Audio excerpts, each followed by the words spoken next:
Hello guys, नमस्कार। आप सब कैसे हैं? मैं उम्मीद करती हूँ आप सब अच्छे होंगे। हम पहुंच चुके हैं गांव ननद जी के घर। किट्टू यहाँ नाराज़ होकर खड़ी हैं। इनका कहना है कि चलो घर वापस।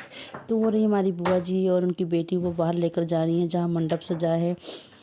तो हम लोग पहुँच चुके थे बुआ जी के घर पे। यहाँ बैठ के हम लोग चाय वाय पी रहे थे।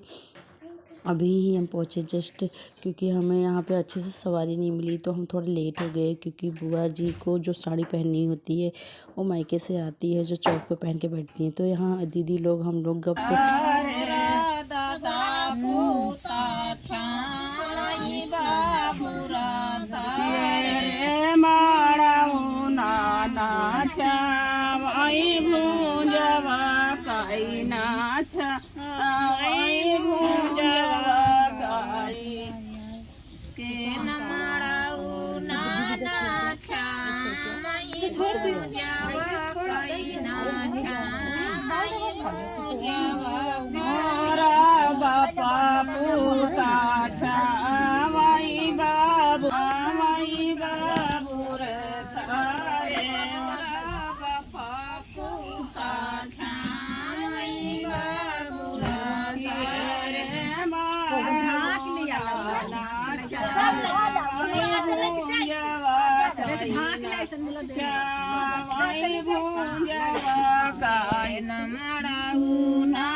तो सुबह हो चुकी थी। यहाँ दूल्हा बैठ चुका है मुंह दिखाई के लिए। रात में इतनी हुई बारिश कि बिल्कुल समय नहीं मिला। हम बिल्कुल बाहर ही नहीं आए, कुछ भी नहीं देख पाए। शादी जैसे तैसे शादी हो गई। रात को पल्ली उल्ली लगा के, किट्टू छोटी थी इसलिए मैं बाहर नहीं आई। वो भी हमारे साथ आती, फिर दोनों परेशान हो जाते हैं और घिर उड़ जाती तो और ज़्यादा कीचड़ उचड़ हो जाता है। गाँव का घर है, यहाँ कीचड़ बहुत है, मिट्टी सारी पानी से सींच गई थी, इतनी कीचड़ हो रहा था। सब कीचड़ में ही घूम रहे थे। सुबह बारिश निकलने के बाद धूप अच्छी आई है।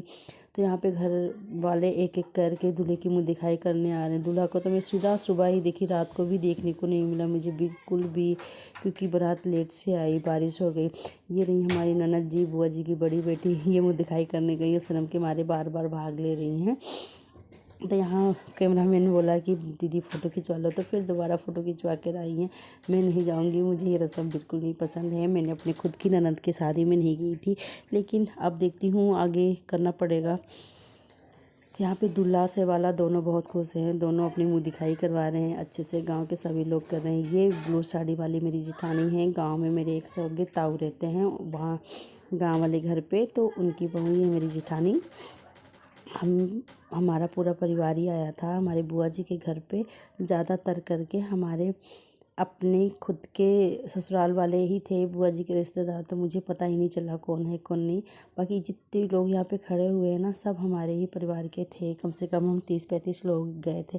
गांव के शादी में इससे ज़्यादा लोग जाते भी नहीं, क्योंकि ऐसे ही होता है वहाँ पे। तो रात को तो हम देख नहीं पाए। अब आ गया टाइम विदाई की। बुआ जी और दुल्हन बैठ चुकी हैं विदाई पे। सब लोग देख रहे थे, हम भी देख रहे थे, और मुझे पहनानी है बिछुआ। बुआ जी और उनकी बेटी चौक पे बैठ चुके हैं। विदाई का समय आ चुका है। सब लोग खड़े होकर देख रहे हैं। बहुत बुरा लगता है, विदाई के समय हमारी बेटी हमसे अलग हो जाती है। तो बुआ जी मेरे को स्पेशली बुलाई हैं बिछुआ दबाने के लिए, क्योंकि हमारे यहाँ रस्म होता है, भाभी होती है वो बिछुआ दबाती है। तो मुझे एक और सौभाग्य प्राप्त हुआ है। पहले भी मैंने बिछुआ दबाई थी अपनी ननद को, तो मुझे वहाँ पे एक साड़ी 500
तो बिछुआ दबा दिया मैंने।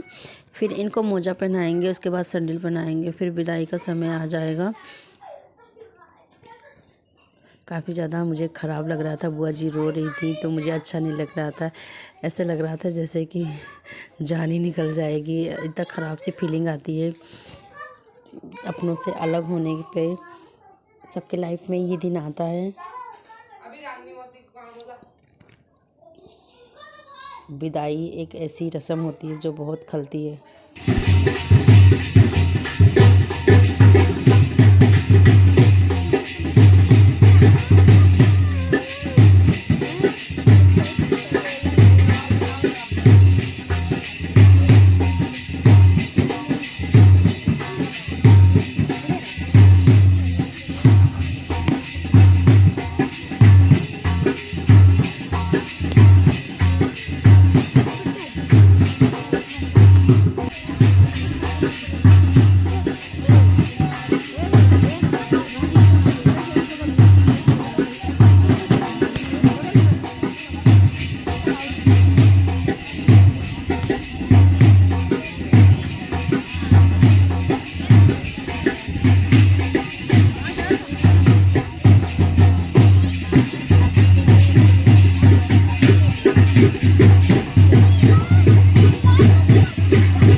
चाची बैठ जाए, जा तू जा, आप जाओ।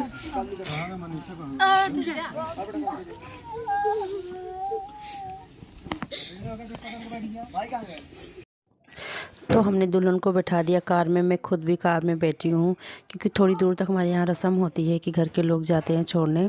तो मैं और बड़ी ननद दोनों बैठे हुए हैं, 3 लोग जाएंगे, छोड़ के आएंगे थोड़ी दूर तक। तो बारात हमारी विदा हो गई और उस टाइम मैं वीडियो नहीं बना पाई। हम इंतज़ार कर रहे हैं, हमने टेम्पो बुक किया है, टेम्पो आएगा तो हम बड़ी बुआ के घर जाएंगे क्योंकि उनके घर आज बारात विदा होगी। देखो हम कितने बजे वहाँ पहुँचते हैं। मैं साड़ी उड़ी वहाँ तो देकर आई थी और अभी जाना है, नीचू उचू डालना है क्योंकि मैके का नीचू उचू लगता है। तो सभी लोग तैयार होकर बैठे थे कब आएंगे टेम्पो वाला। आज की वीडियो में बस इतना ही था।